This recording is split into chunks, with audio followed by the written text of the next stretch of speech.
Donc je crois que il faut bien voir le style de Jésus.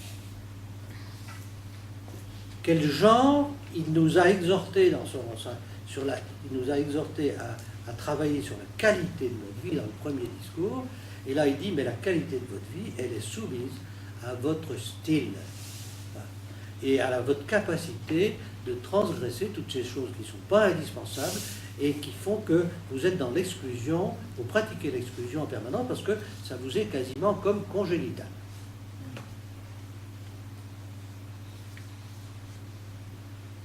Quelle est l'image de l'Église que nous donne l'Apocalypse?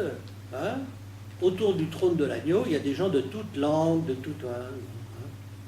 toute l'humanité est là, avec toutes ces différences.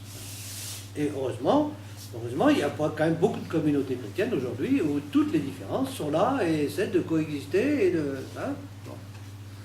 C'est ça l'image de l'Église, c'est ça le style de Jésus.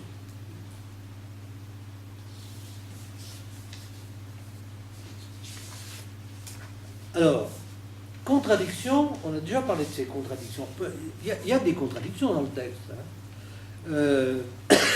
Parce que ces cloisonnements, ils traversent non seulement nos cités, nos communautés, mais aussi nos familles. Bon. C'est quand même... C'est ça la question auquel nous sommes confrontés aujourd'hui. La famille est un bien extrêmement précieux. Mais en même temps, on ne peut pas la sacraliser comme telle.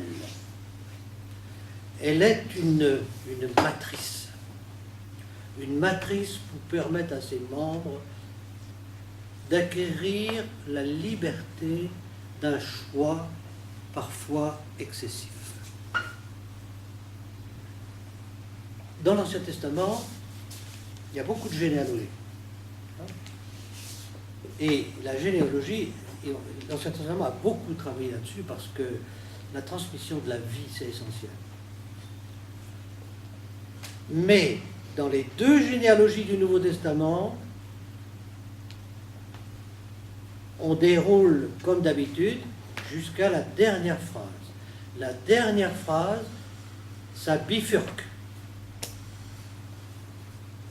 Il est question d'une nouvelle création.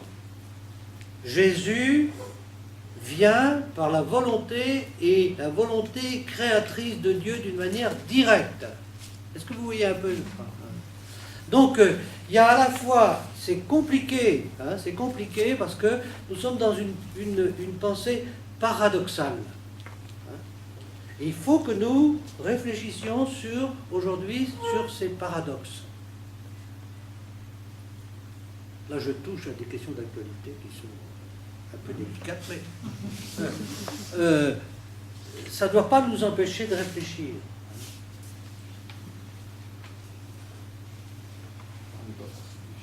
On n'est pas forcé de filer. Non. Non, on n'est pas forcé, mais on est tous invités à réfléchir. Oui.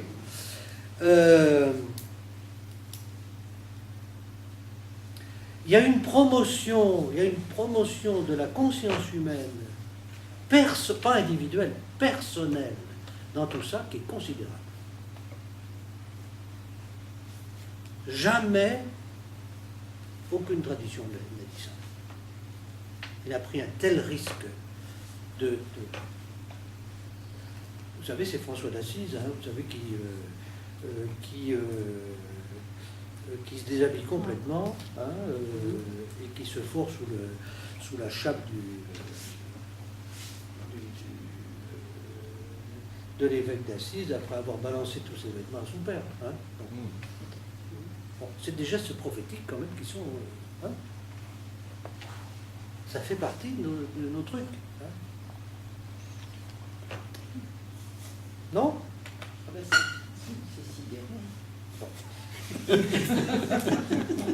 C'est pas du tout rigolo, les T'imagines l'évêque. Et les spectateurs.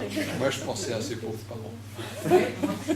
Écoutez, moi je vais vous dire, hein, je suis allé à Assise plusieurs fois et j'ai beaucoup apprécié que dans une des rues d'Assise, hein, on les a représentés tous les deux, le père et la mère de François. Hein, parce que je pense que c'est des gens qui doivent être honorés. Ah bah oui, absolument. Voilà. Bon. Tu le ressens profondément. Ils ont peut-être compris après, peut-être que Mais peut-être, mais... ouais. Sur le coup, on est Oui, hein, non, mais après ça fait son chemin. Oui, ça fait son on n'est pas en train de nous sommer en permanence de changer d'état. On est sur un chemin, on est sur un... peut-être que le gars, il va pas pouvoir, le gars qui veut enterrer son père, il veut faire toutes ses ablutions, etc. avant de suivre le Christ, mais peut-être qu'après, il va revenir. Hein, bon. Il y a quand même des hyperboles dans le texte. Hein. Ces hyperboles, c'est des exagérations. Hein. Parce que ça fait partie aussi de la rhétorique sémitique, hein, d'opposer, hein, d'affirmer quelque chose, puis après de dire, pas le contraire, mais si vous ne faites pas ça, alors c'est le désastre. Bon. C'est une manière d'insister sur le... Mais je crois que il faut bien quand même toucher là où Jésus touche lui-même dans nos pratiques relationnelles et dans nos pratiques communautaires et collectives. Je crois que c'est vrai. Les communautés chrétiennes ont toujours compris que ça faisait partie du truc. Hein. Toutes les communautés chrétiennes, depuis les origines, ont compris qu'il fallait aller voir les malades, voir les prisonniers, etc. On appelait ça les œuvres de miséricorde. Il y a des magnifiques tableaux du Moyen-Âge où on explique tout ça. Hein. Bon. La question, c'est que comme nous avons une propension continuellement à recloisonner les choses. On peut recloisonner même ces pratiques et d'une certaine manière les annuler. Je ne sais pas si vous comprenez ce que je veux dire. Je veux dire qu'il y a une manière de pratiquer la charité qui n'a plus rien à voir avec le style de Jésus. Hein? Et la question du style est extrêmement importante. Hein? Car il est en rupture absolument avec le style de son époque.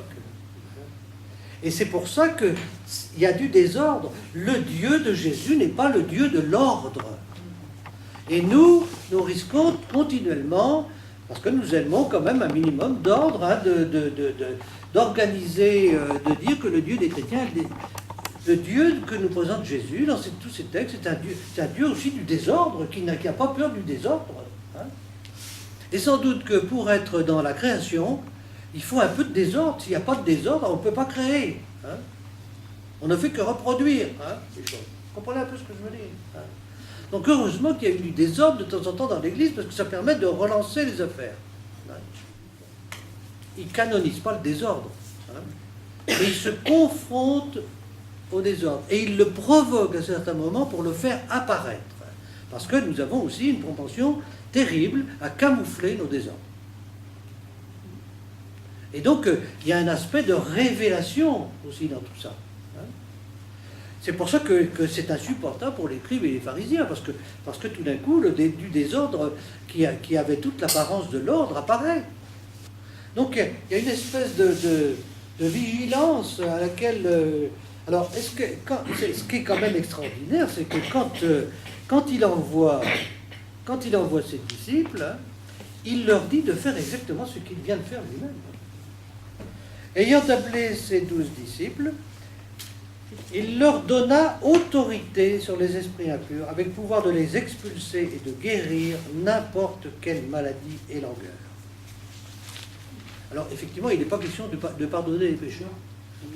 Mais, à part ça, c'est exactement la même chose. Et la mission des 12 se colle absolument sur la mission de Jésus. Au point que, à la fin du paragraphe, Ça, c'est quand même terrible. Hein. Celui qui reçoit le vrai disciple, pas le faux prophète, le vrai disciple, il le reçoit lui-même et il reçoit son Père en personne. Non? Donc, effectivement, il n'est pas question beaucoup de l'Église là-dedans, mais il est question de la manière dont la première communauté de Matthieu, en l'an 80-90, comprenait sa fonction comme étant le prolongement de celle de Jésus, à condition qu'elle en garde le style et les priorités. Et la priorité, c'est la concordance entre la parole et la vie le plus possible. Hein. Sans ça, on est dans une communauté de faux prophètes. Alors, ils vont être capables d'être apôtres à la fin, après la résurrection, quand il leur a donné l'esprit. Alors, la contradiction entre les Samaritains, aller chez les Samaritains et surtout pas aller chez les brebis perdues de la maison d'Israël et surtout pas chez les Samaritains et les païens. Les contradictions sont très proches. Les païens et la différence entre les païens et les brebis perdues. Alors, qu'est-ce qu'ils considèrent? l'expression complète, c'est les brebis perdues de la maison d'Israël. Donc, c'est les Juifs. Hein. Et il y a toujours dans le Nouveau Testament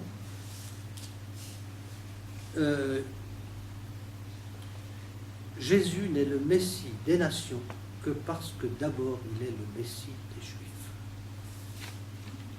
C'est dit de 36 manières différentes, avec des expressions complètement différentes, mais c'est toujours dit.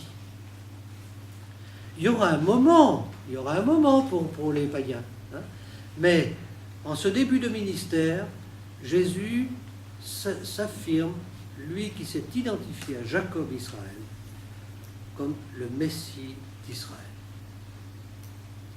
Saint Paul aura la même pratique. Quand il ira prêcher, il commencera par aller à la synagogue parce qu'ils ont le droit d'entendre en premier lieu la parole.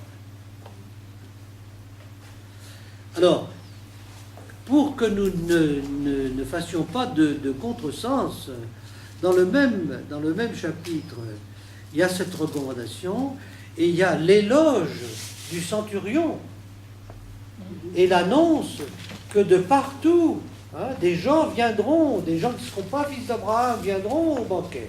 Hein. Donc, il faut pas sortir un texte en faisant une espèce de théorie scandaleuse. C'est pour ça que le texte, il faut le lire comme ça,